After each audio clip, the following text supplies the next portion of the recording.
el drive a los compañeros porque ahí está el material para ACV, para el examen y cefalea. ¿Listo? Entonces, ¿qué vamos a ver? Vamos a ver un poquito de neuroanatomía. Es supremamente importante saber de neuroanatomía para entender el ataque cerebrovascular, algo de epidemiología, y vamos a ver un poquito de ACV hemorrágico e isquemia.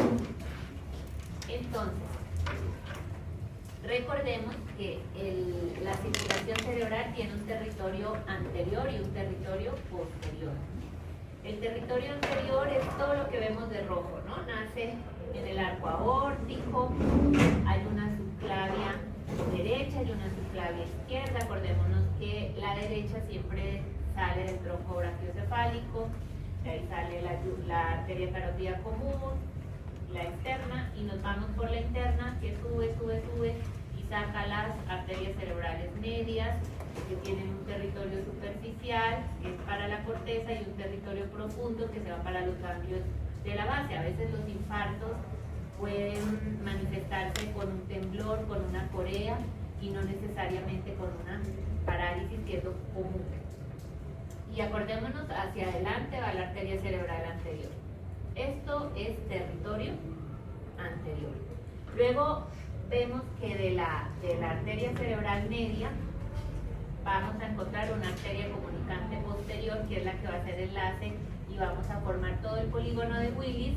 Como ustedes ven ahí en verdecito, tenemos las arterias comunicantes posteriores, la arteria cerebral posterior y la más importante, que es la basilar, de donde sale la espontina, la arteria cerebelosa superior, la pica, la cerebelosa inferior, la arteria espinal y las arterias vertebrales, yéndonos hacia atrás.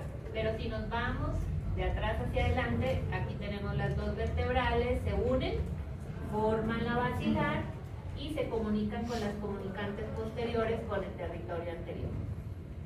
Es bien importante que entendamos que el síndrome vascular, yo siempre les insisto a esto, que en la etiología vascular es un conjunto de signos, síntomas neurológicos que tienen una instauración vital, rápida, aguda, y según el territorio vascular, sea anterior o posterior, vamos a tener las manifestaciones clínicas. Es supremamente importante porque si a ustedes les llega un paciente con una debilidad progresiva de un mes de evolución, probablemente no es vascular. Y eso sí se lo tienen que llevar súper claro. Este paciente puede tener algo tumoral, algo desmineralizante u otro tipo de etiología. De acuerdo a los territorios que irriga, por ejemplo, lo que es amarillo intenso es la arteria cerebral anterior, acuérdense, la que va así, por todo el lóbulo frontal, línea media. La arteria cerebral media es la que se abre, que tiene un territorio superficial y uno profundo, que es lo rosadito claro. Y ya lo que vemos azul con verde ya es territorio posterior. Dependiendo de dónde esté la lesión, vamos a encontrar la clínica. Acuérdense que la retina también se infarta, entonces a veces el paciente solo va a llegar con una pérdida de la agudeza visual intacta. Entonces, como les decía, dependiendo del lugar, del territorio, y esto es algo básico que tienen que saber, dónde está el área motora, lóbulo frontal es todo lo motor, lóbulo parietal es todo lo sensitivo, lóbulo occipital la visión, el temporal nos ayuda mucho con la memoria. Acuérdense que ese es el área, por ejemplo, en el Alzheimer, donde se van muriendo todas las neuronitas, por eso las personas tienen trastorno predominantemente de la memoria. En cuanto a la epidemiología, recordemos que es la segunda causa de muerte en el mundo, la primera de discapacidad. En Nariño esto no cambia, aquí sigue siendo la segunda causa de muerte. Y entonces uno dice, bueno, ¿qué es lo que está pasando si es lo más común? ¿Por qué no han disminuido ni la incidencia ni la prevalencia? Y básicamente se resume en que salud pública no está tomando las acciones correctas, no hay acciones gubernamentales claras y el personal de salud tampoco está educado en ACV y deja pasar a los pacientes que podrían tener una acción terapéutica para evitar discapacidad. Entonces, el ACV hemorrágico, miren que la mortalidad al año es más del 50% de un paciente que tiene un ACV hemorrágico. Estos pacientes, igual que el ACV isquémico, van a tener un deterioro funcional y cognitivo. Acuérdense que después de un ACV, sea isquémico o hemorrágico, puede debutar a los días o a los meses una demencia vascular. Y de todos los ACVs en el mundo, según esa epidemiología del 2019, corresponde al 29%. El ACV isquémico tiene una incidencia de 155 casos por cada 100.000 habitantes. Varía según el sexo. Se supone que en la mujer nos da más ACV después de que entramos en la menopausia, el estrógeno ya deja de protegernos y empezamos a tener más ACV que lo que tiene el hombre. Y esto es muy importante porque estamos viendo cada vez más que en los jóvenes se está presentando el ACV. Uno piensa que el ACV es de los viejitos, ¿no? Entonces la gente se extraña cuando hay una persona de 30 años con un infarto y con secuelas de hemiplegia. Yo he tenido pacientes de 22, de 23. ¿Cuáles son las causas en los jóvenes? Las drogas, la cocaína, tutti, bueno, todas las cosas que ahora se consumen, la marihuana, todo eso cambia estructuralmente el cerebro. Aparte de eso, las enfermedades hematológicas, reumatológicas, pero también los jóvenes están siendo obesos, hipertensos, diabéticos, o sea que aumentaron los factores de riesgo en esta población, por eso hemos visto que ha incrementado la incidencia en el ACV.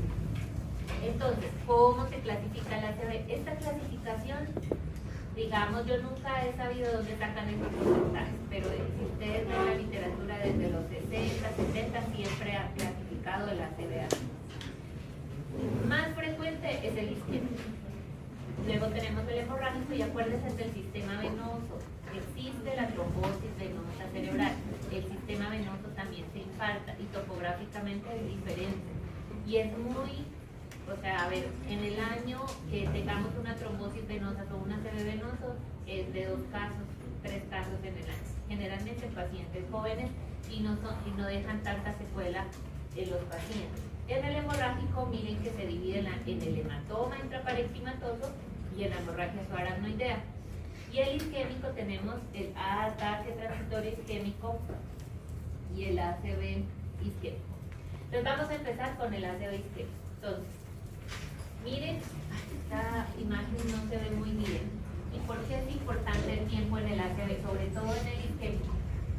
Miren que a los 120 segundos, eso es más o menos como a los 2 minutos, ya empezamos a ver que hay una cascada de ATP, la neurona se despolariza, empieza a transportar el calcio, ya vamos a encontrar edema, glutamato, óxido nítrico, radicales libres, citocromo-C.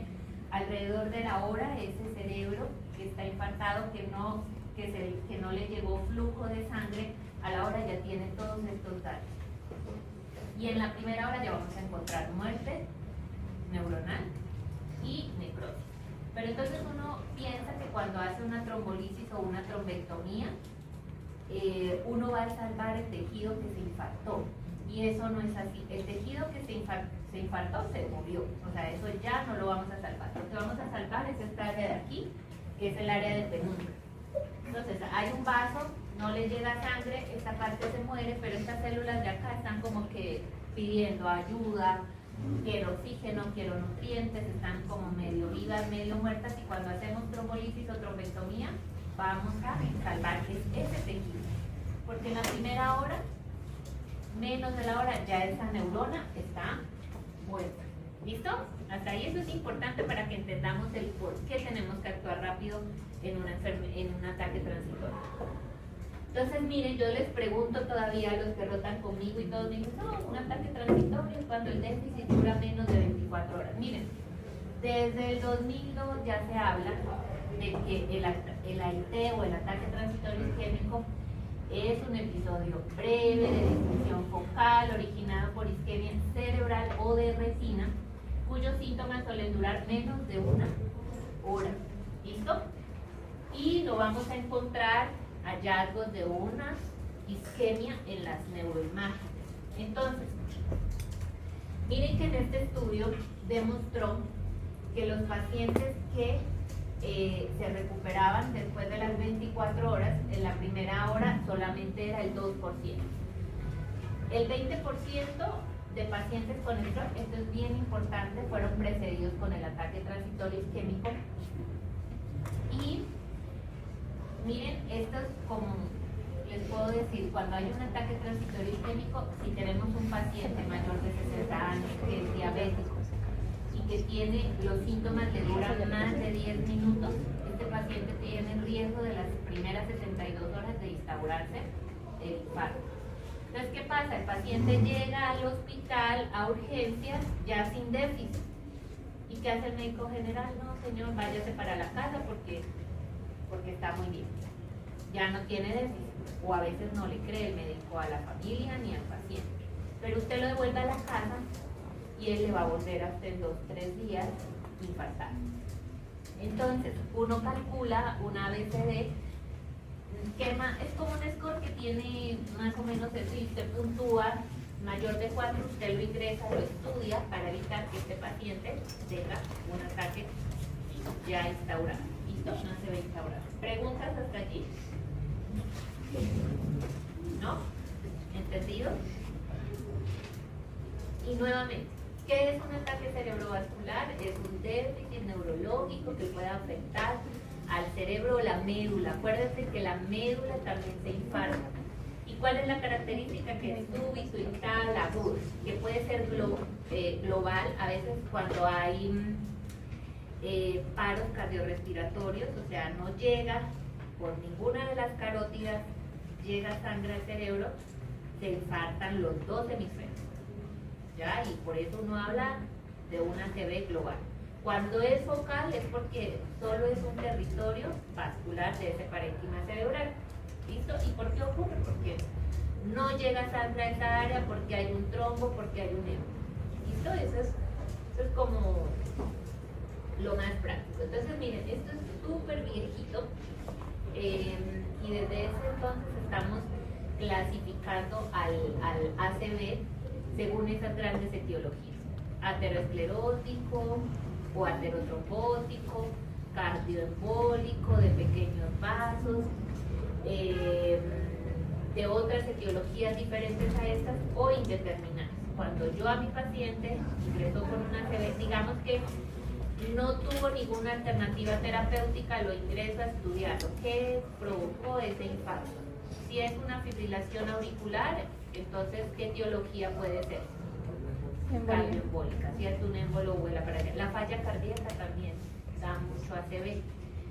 Entonces, ¿yo qué tengo que hacer? Un Holter, un ecocardiograma, todo el screening para ver en dónde está mi paciente, porque ¿qué hago con yo detectarle la fibrilación si al alta no le doy el anticoagulante? ¿Qué creen que le va a pasar a ese paciente? Se va a volver a infartar y va a reingresar.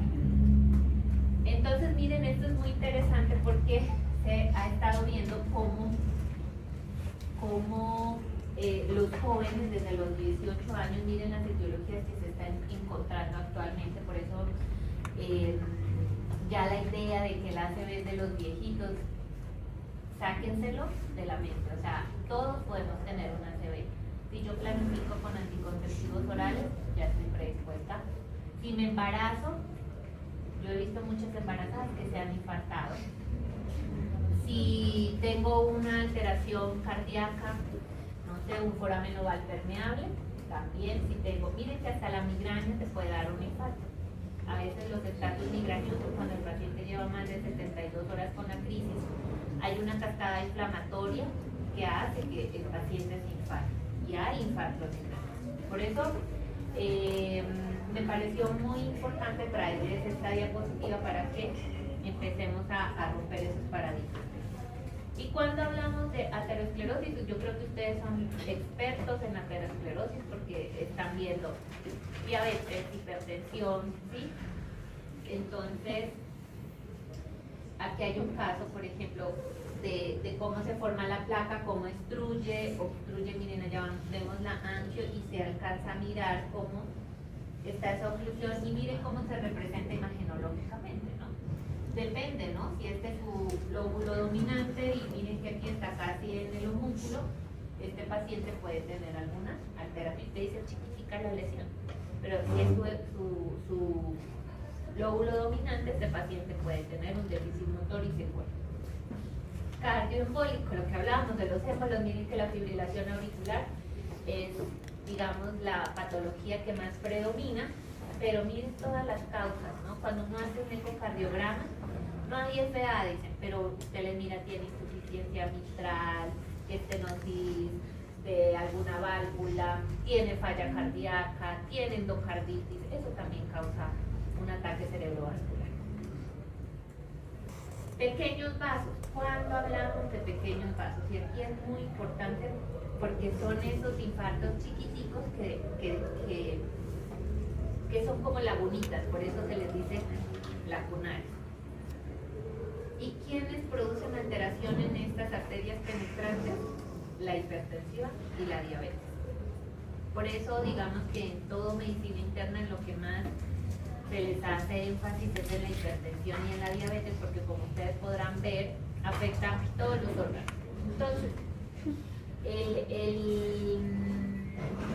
un ejemplo, usted dice, pero es chiquitico y no va a causar gran déficit ni discapacidad en el paciente, pero si nos acordamos de la neuroanatomía, toda la corteza motora saca, que están todas las neuronas, salen sus axones, se unen todos en la corona radiada y luego bajan y forman la cápsula interna. Y si usted tiene un infartículo lunarcito allí, queda con una hemiplegia total. Y recuperar, a veces los que son supratentoriales tienen mejor pronóstico porque hay más plasticidad cerebral, pero allí con todas las fibras juntas, no. ¿Y dónde están las pequeñas arterias? En el territorio profundo. ¿Sí? Por eso, aunque son pequeñitos, son muy discapacitados. Otras causas, aquí les traigo un ejemplo de una displasia fibromuscular. Entonces esto ya es un tema más genético, pero es una vasculopatía y miren cómo las arterias se ponen arrozariadas. Es como algo así como una vasculitis y eso también puede provocar una ACV. Y a veces se ocluye totalmente. Y la indeterminada es que, por ejemplo, yo tengo una fibrilación auricular y también soy hipertenso. Entonces y tengo una estenosis carotídea. Entonces yo cuál sé de las dos etiologías la que me causó el infarto, no lo voy a saber. Aquellos de que yo les estudio todo, eso nos pasa mucho con los jóvenes, por ejemplo el lupus, no sale así tan florido y uno tiene, no sé, una ANA en 1 en 80 y eso no es significativo, todo el perfil inmunológico es normal, pero en 2-3 años eso ya aflora. Entonces quedamos con una etiología desconocida porque no vamos a saber qué causó la ACV o porque en el lugar en el que estoy yo no puedo hacerle todos los estudios a mis pacientes. Lo ideal es que cuando yo tengo un paciente escriba qué tipo de etiología tiene ese infarto. Bueno, entonces ahora vamos a hablar del código ACV. ¿Qué es el código ACV? El código ACV es un mecanismo o un método de reconocimiento de un ataque cerebrovascular como una emergencia neurológica destinado a implementar acciones para preservar el tejido cerebral. Yo también les sé decir, es un mecanismo de alerta, es un mecanismo de comunicación. Mi paciente llega al servicio de urgencias, lo identifico y activo toda una cadena, una ruta para que este paciente sea atendido en el menor tiempo. ¿Y qué debo hacer? Yo estoy en triaje, soy el médico general y tengo que preguntarme, ¿esto es una ACV? Acuérdense que también hay diagnósticos diferenciales, hay mimics o camaleones. O sea, el mimics es que parece una ACV, pero no lo es. ¿Y qué es el camaleón? Que es una ACV, pero no parece que sea. ¿Sí? ¿Entienden? Sí. ¿O no? Entonces, los mimics, las crisis epilépticas pueden después de la crisis quedar con una parálisis. Y eso se llama una parálisis de tórax. A veces una vez nos pasó que activamos un código y llegó el paciente solo, cuando luego llegó el familiar y nos dijo, no doctora, es que él siempre que convulsiona queda así. Entonces, y ya lo íbamos a trombonizar, estábamos en el TAC. las encefalopatías, metabólicas, tóxicas, infecciones, un tumor, alguna enfermedad neuromuscular, la migraña, o puede ser psicógeno, también existe. Pero nosotros, o por lo menos yo soy del pensar de que si usted tiene dudas, prefiera trombolizarlo a no trombolizarlo, porque si se equivoca, ese paciente va a quedar con discapacidad. Nosotros en los 4 años que venimos registrando y monitorizando las trombolisis, solo hemos tenido un caso que se transformó en hemorrágico. Y hemos trombolizado, yo creo que por ahí unos 300 o 400 pacientes. Y ese se nos transformó porque no le controlamos adecuadamente la presión. Pero si hubiese estado adecuadamente su presión controlada, pues yo creo que no se hubiese transformado. Entonces, la primera pregunta, estábamos frente a un ataque cerebrovascular, ¿cómo lo reconozco? Usted no necesita gran cosa, simplemente tiene cara torcida, debilidad de un miembro, habla raro, evaluar el tiempo. Esta es la FAS, que todos lo conocemos. A mí me gusta mucho mi FAS, porque miren que yo les decía que el ojo también se infarta y que también el cerebelo se infarta. Y cuando usted mira FAS para allá, solo FAS está evaluando territorio anterior, pero cerebelo, ¿quién lo evalúa? Entonces, muchos vértigos entran y los dejan pasar la ventana terapéutica. Usted le da un trombo en la basilar y usted queda en coma, en estado vegetativo. O sea, es más traumático el ACV de territorio posterior que el anterior. Y obviamente es menos común. Pero entonces esta es muy chévere. La que manejamos en Colombia es CORRE. Cada país tiene una escala. México creo que es camaleón, dependiendo de los, como de la idiosincrasia del país, crean pues su estrategia, porque la idea es que la gente, esto sirva para la gente y para el personal de salud, porque a veces en urgencias quienes están allí de primero no es el médico, a veces es la enfermera, es el auxiliar o a veces es el celador. Y CORRE es fácil identificarlo y aprendérselo. Entonces, esto ya a mí, que tenga algún punto de esto, yo inmediatamente pienso esto es un ACV antes de que se demuestre lo contrario y activo el código. ¿Listo? ¿Qué pasa? Este paciente nos puede llegar solito, nos puede llegar en ambulancia, remitido. En triaje identificamos estos signos, no necesito más. Alteración, lo que les dije, CORRE, FAS o BIFAS. Activo el código por parlanteo o por celular, eso depende del hospital, y trasladamos al paciente pues a reanimación. ¿Qué es importante que yo recaude en esa historia clínica? La hora. Acuérdense que la hora es súper importante porque eso nos define ventanas terapéuticas. ¿Cómo fueron los síntomas? ¿Fueron agudos, subagudos, crónicos? ¿Sí? La historia es importante. Si mi paciente tiene una fibrilación auricular, ese día se tomó el anticoagulante, porque si se tomó la Pixaval, la warfarina, el rivaroxaban, yo ya lo voy descartando para trombolisis y voy pensando en trombectomía. Historia de cirugía reciente sangrado por el tema de las contraindicaciones para trombolisis, comorbilidades y si hay alguna historia de síncope. Entonces, ¿qué es lo que pasa? Pues yo les cuento lo que nosotros hacemos en el hospital. Este es, digamos, como el equipo que tenemos de trabajo. ¿Y qué hace ese médico? Ese médico vuelve y hace un interrogatorio, ¿sí? Hacemos un interrogatorio más conciso, un examen físico-neurológico, aplicamos NISH, que es una escala que va a evaluar severidad del ataque cerebrovascular, aplicamos ranking. ¿Quién sabe qué es el ranking? ¿Y por qué es importante? El ranking es una escala que va a evaluar la funcionalidad del paciente. Si yo tengo un ranking 5, si mi paciente está postrado, depende de que le den de comer, de bañar. ¿Usted cree que si lo trombolizo, que cuesta como 8 millones, la trombectomía como 40 millones, valdrá la pena invertir esa plata? No, ¿cierto? Porque no va a cambiar el pronóstico funcional del paciente.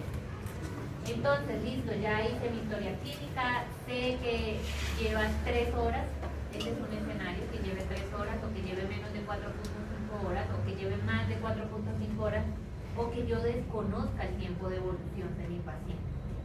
Esos son los escenarios en los que ustedes se van a encontrar. Entonces lo monitorizo, si la presión está alta la trato, tomo la glucometría, es el único examen que yo voy a tomar para definir conductas. ¿Por qué? Porque la hipoglicemia simula una ACV.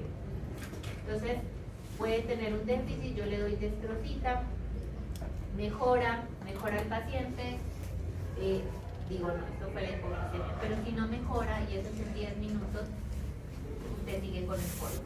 ¿Listo? La presión es igual, porque a veces dicen, no, es una encefalopatía hipertensiva. No, toda crisis hipertensiva, hasta que no se muestre lo contrario, es una ACV cuando hay focalidad neurológica. Y es muy triste que dice el internista, no, es que es una encefalopatía hipertensiva, y al otro día uno va y el paciente hemipléjico, y llegó el mensaje. ¿Listo? Entonces, ¿qué hacemos? Tratamos la presión.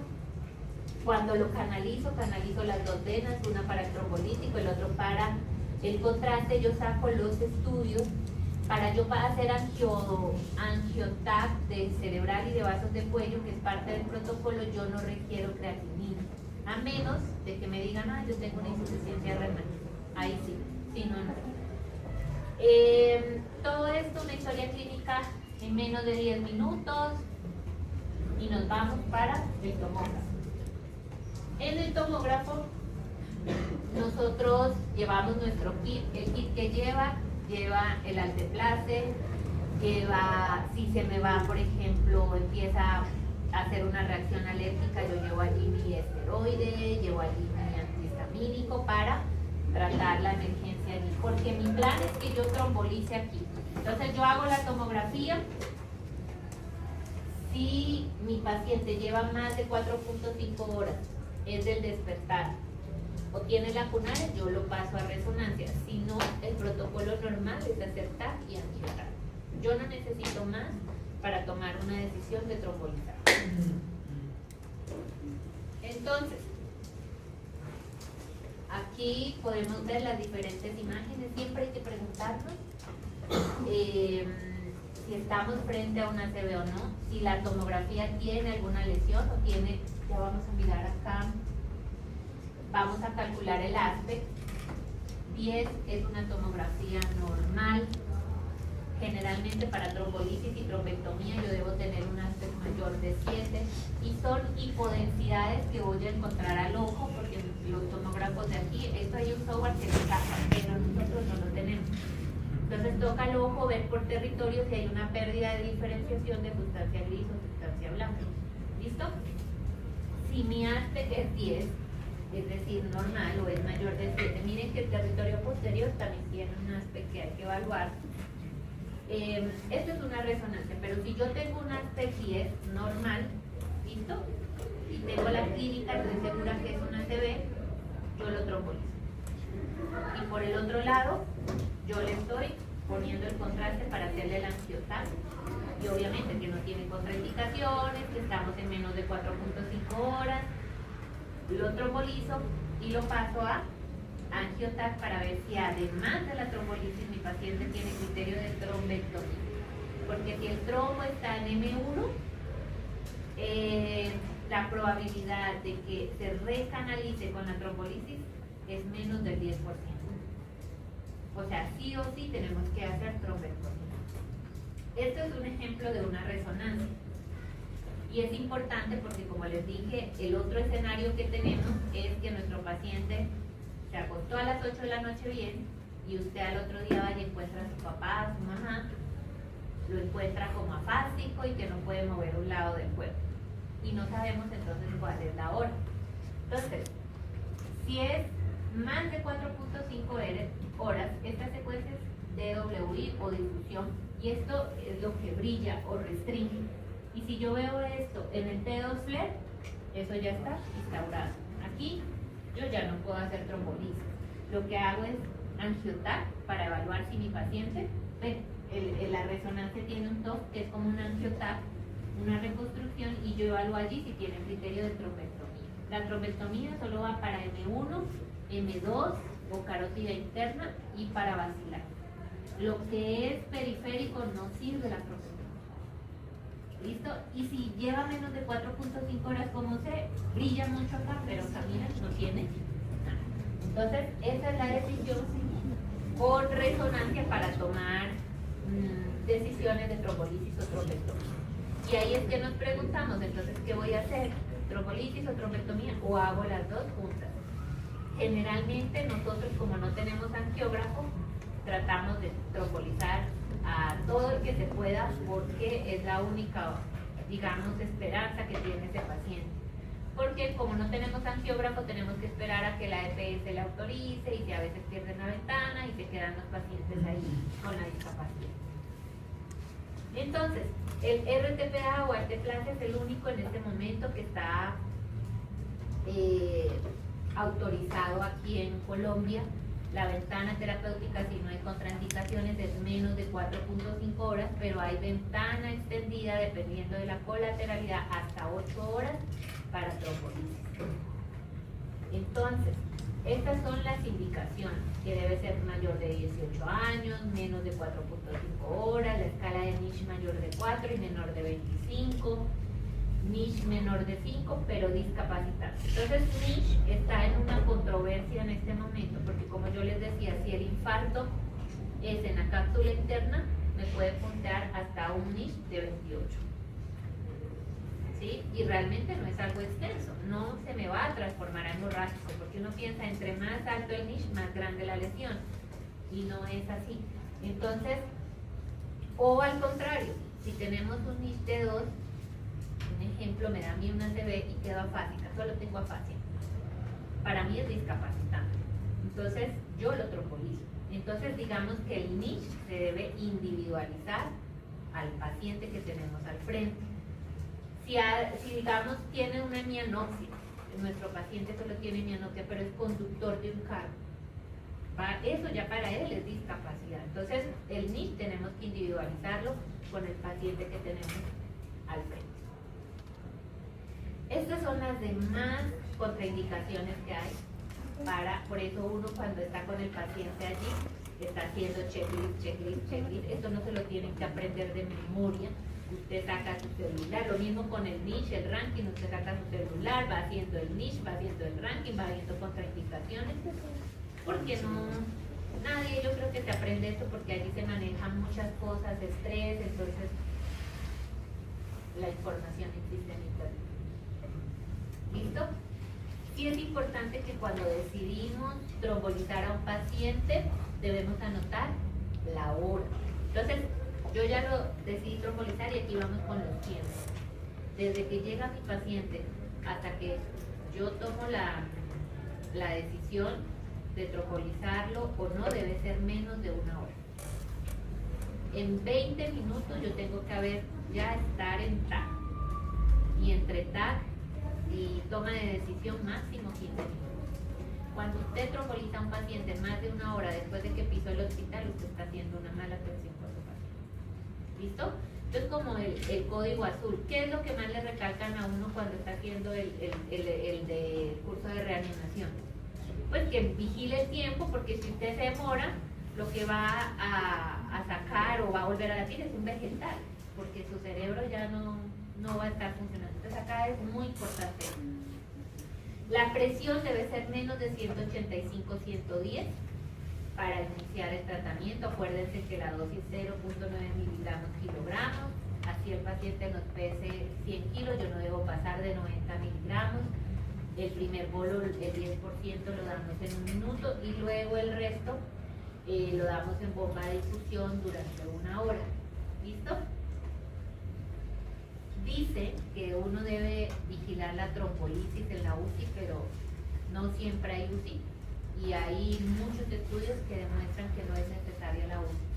Simplemente tener un espacio en el hospital en el que sí se vigile al paciente, porque hay que vigilar las primeras 24 horas. Entonces, bueno, aquí ya lo trombolizamos. Se hizo, entonces nos devolvimos al otro caso, tomografía, lo trombolizamos acá, encontramos en el angioTAC que hay una obstrucción proximal, lo mandamos para trombectomía. Si es del despertar, nos vamos a la resonancia magnética, vemos si hay un mismatch, es decir, si tiene criterios o no para trombolizarlo y ya. Las ventanas extendidas generalmente pues las decidimos los especialistas, pero ustedes como médicos generales tienen una guía y en Colombia es el médico general quien debe trombolizar. ¿Listo? Las complicaciones que podemos tener, hemorrágicas, que se nos transforme en hemorrágico. Entonces debemos suspender la trombolisis, hacer TAC. ¿Cómo me doy cuenta? Porque el NIS de ese paciente va aumentando. Tenía un NIS de 8 cuando empecé la trombolisis y se lo vuelvo a calcular a los 15 minutos y lo tienen 15. Hombre, paro la trombolisis y voy a hacer un TAC. Y si ya evidencio sangre, pues esas son todas las cosas que puedo administrar: plasma fresco, bueno, ácido tranexámico. Yo necesito estar preparada para las complicaciones. ¿Listo? Ahora, si me dan afilancia, igual. O sea, usted no va a esperar a que la lengua se le ponga grande y tenga que correr para intubar, ¿sí? Entonces usted, por eso en el kitcito que tenemos todo allí. Usted no tiene que, ay, que voy a ordenarlo y que la voy a la farmacia. Hasta eso ya no tiene paciente cuando llegue. 24 horas el paciente se monitoriza, no se puede pasar sondas, no se puede pinchar, ¿sí? Se debe hacer NISH todo el tiempo, monitor, tensión arterial. Por eso se supone que lo debe subir a UCI, pero si no hay UCI, eso no contraindica que yo lo trombolice. Y he tenido pacientes que los hemos vigilado allí esperando UCI. ¿Sí? Entonces eso es bien importante que lo tengan en cuenta. Entonces miren las metas: 60 minutos, ya tenemos que tener decisiones. Un paciente en el que nos demoremos más de 1 hora es un paciente que lo estamos atendiendo mal. ¿Preguntas hasta allí? ¿Clarísimo todo? ¿Cuál es la ventana máxima de que se puede llegar a extender? Ah, bueno, el código aquí y en el mundo se dice que se debe agilar hasta las 24 horas. ¿Ya? ¿Por qué? 4.5 horas la trombolisis normal, trombolisis extendida hasta 8 horas, trombectomía también es hasta 8 horas, 6 horas, 8 horas, pero hay estudios recientes que se ha visto que territorio posterior o basilar se puede hacer trombectomía hasta 24 horas. Y dependiendo de la colateralidad, hay intervencionistas que los meten a las 12, a las 10 horas y yo veo tejido que puedo salvar. Sí, por eso todo código se activa hasta las 24 horas. ¿Listo? Si el paciente, una pregunta, si el paciente se lo tromboliza solamente en ventana y se ve que tiene una mala respuesta y pasan las 24 horas, ¿sigue siendo indicada la trombectomía a pesar de haberle hecho el trombolisis? Por eso tú, cuando llega el paciente, le haces el TAC, trombolizas y con el otro lado estás haciendo angiotacto. Si ese paciente no tiene criterio de trombectomía, que es oclusión de M1, M2, de arteria cerebral media, de la que sale de la carótida y se va así, que abre los brazos, o miren que ni siquiera para la anterior hay indicación de trombectomía, solamente para M1, M2 de la arteria cerebral media, o para las carótidas de donde sale, ¿listo? O para la basilar y las vertebrales. Esa es la única indicación. Si yo trombolicé a mi paciente en ventana, le hice la trombectomía y veo que tiene un trombo en el angiotac en esas áreas, inmediatamente tengo que sacarlo para trombectomía. O si en mi centro hay, pues lo paso a la angiólogo. Pero si yo le veo un trombo bien distal, no sirve. Ahora, es posible que con la trombolisis ese trombo no se disuelva. Hay trombos que son extremadamente, que les puedo decir, fuertes, y con la trombolisis no se van a diluir.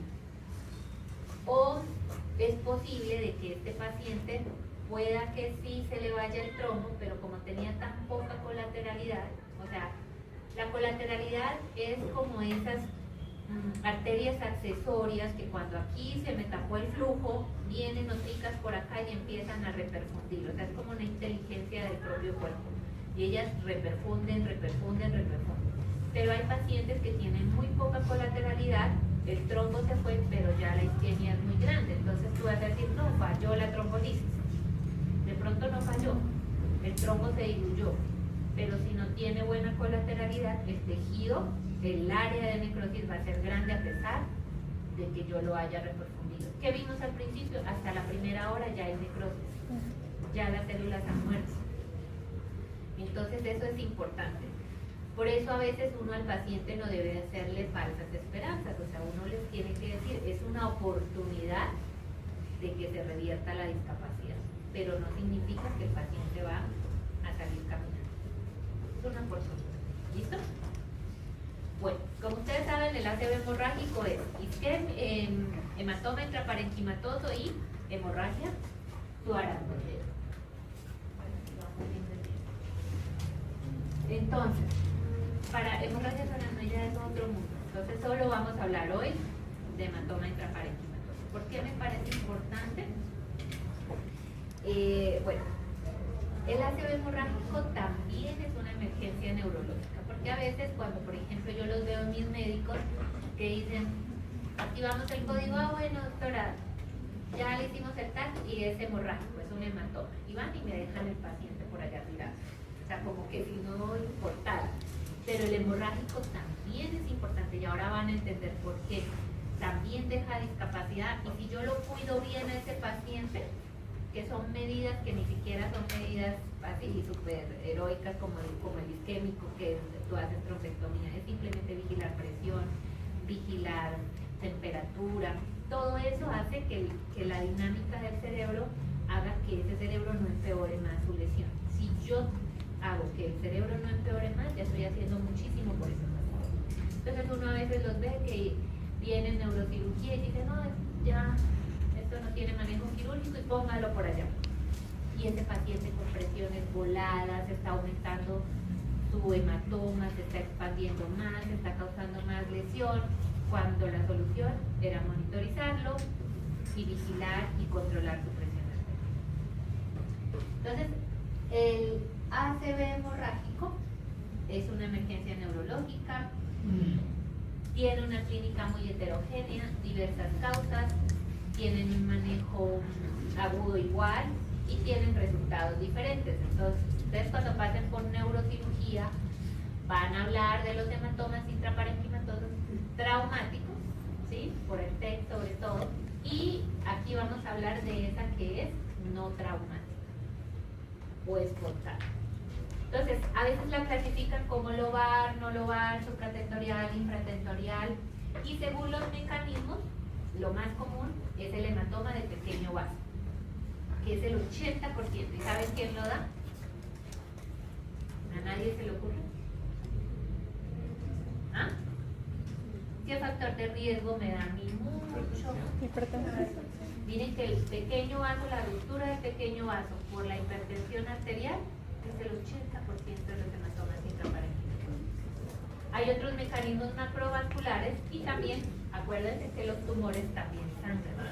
Ellos tienen mucha vascularidad y se rompe un vasito del tumor y va a sangrar.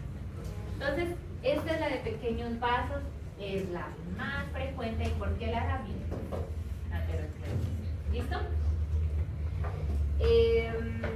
Entonces ahí vamos a ver los factores de riesgo, la edad, la hipertensión arterial, el alcohol produce mucho hematoma intraparenquimatoso. Entonces, miren que estas son las localizaciones más frecuentes, sobre todo estas de las ganglios de la base, tálamo, en el tallo cerebral, cerebelo y rara vez es lobar.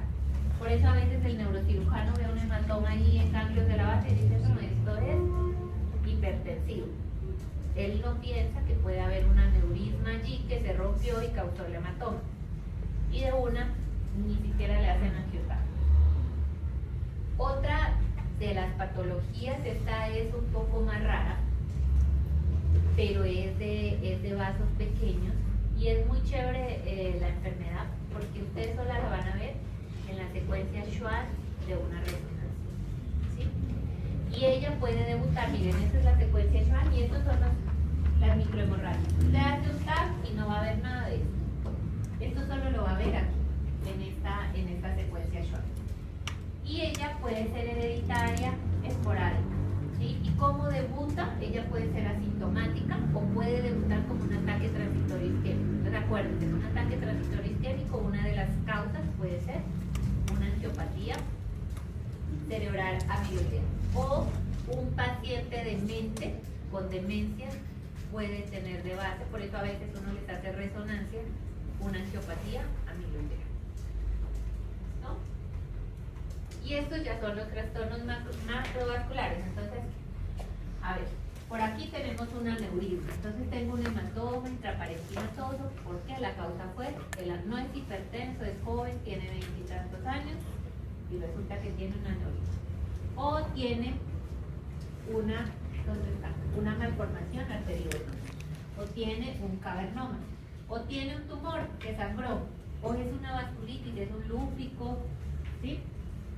Hay una enfermedad, la moyamoya, que también es muy común en jóvenes, o es un ACV isquémico que se transformó a hemorrágica, o una endocarditis que terminó en una vasculitis. Todo lo que sea macrovascular entra allí, ¿listo? Por eso, cuando yo hago el código y ya hago el TAC por primera vez y sale el hematoma, porque hasta que yo no le haga el TAC, yo no voy a saber si es isquémico o es hemorrágico. No lo voy a saber hasta que haga el TAC. Hice el TAC y resulta que no fue isquémico sino hemorrágico. Igual hago el angioTAC, porque miren cómo yo detecto un aneurisma con el angioTAC.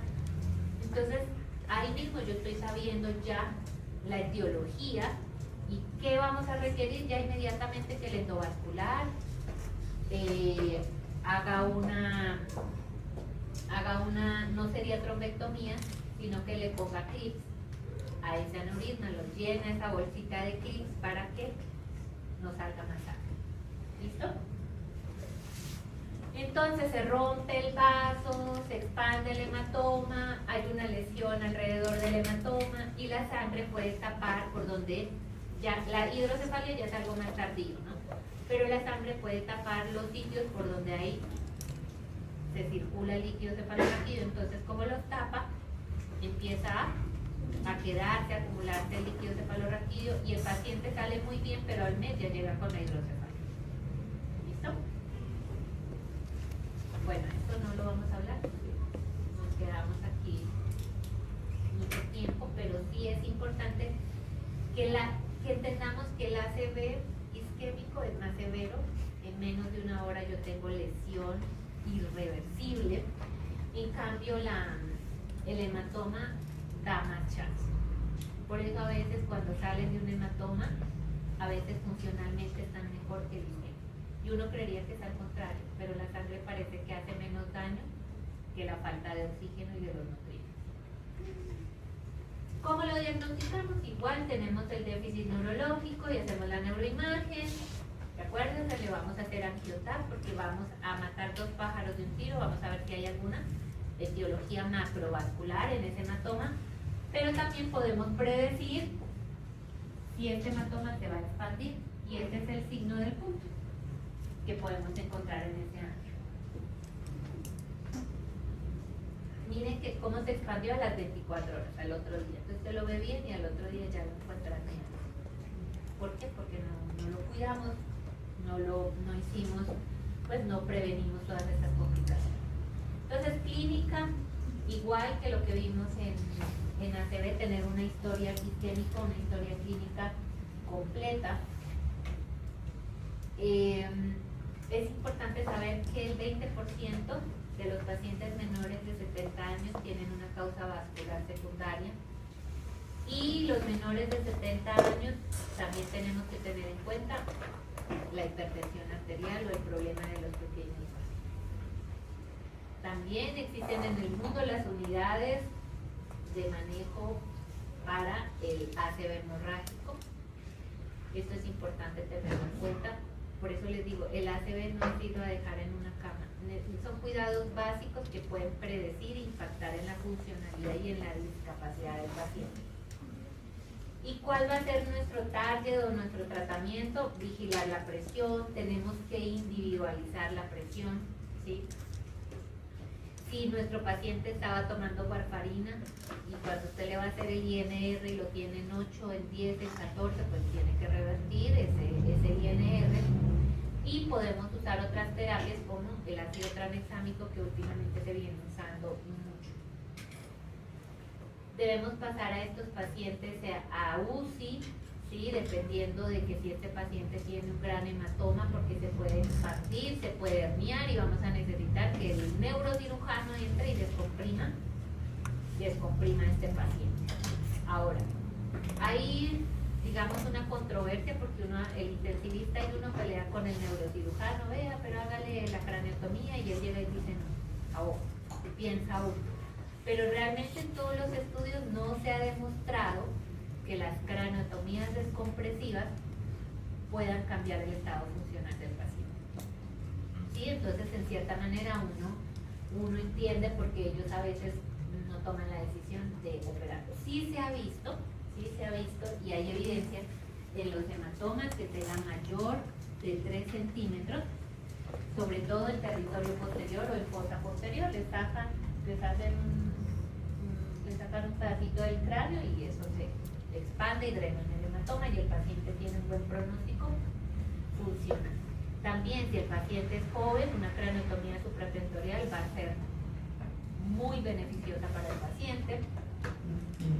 Y cómo prevenimos, porque la idea no es diagnosticarlo, o sea, es triste tener que diagnosticar algo de esto. Tenemos que enfocarnos en prevenir, en que a mi paciente no le dé un ACV hemorrágico, no le dé un ACV isquémico. Y miren que en este estudio se dieron cuenta que la hipertensión arterial era de los factores de riesgo más importantes. Entonces, ¿qué tenemos que hacer? Estudiar mucho hipertensión arterial. Cuando atendamos a nuestros pacientes, educarlos en sus factores de riesgo modificables, y cuando tienen que tomar medicamento, buscar que ellos tengan adherencia a su tratamiento. ¿Listo? Y ya. ¿Preguntas? Se puede hacer, en el caso que usted mencionó, que se lo tromboliza, pero el trombocoágulo no se deshizo por completo, ¿se lo podría volver a trombolizar o hay mucho riesgo de hemorragia? No se puede trombolizar, es una contraindicación. Digamos que dice que si te trombolizaron en 3 meses no te pueden volver a trombolizar, pero casos de la vida real sí hemos tenido de que se trombolizó hace un mes y vuelve nuevamente con el déficit.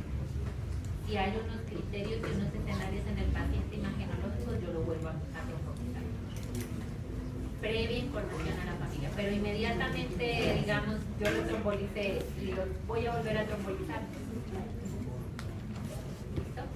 ¿Alguna otra pregunta? Entonces, ¿cuáles van a ser mis preguntas del examen de este tema? Es un caso clínico.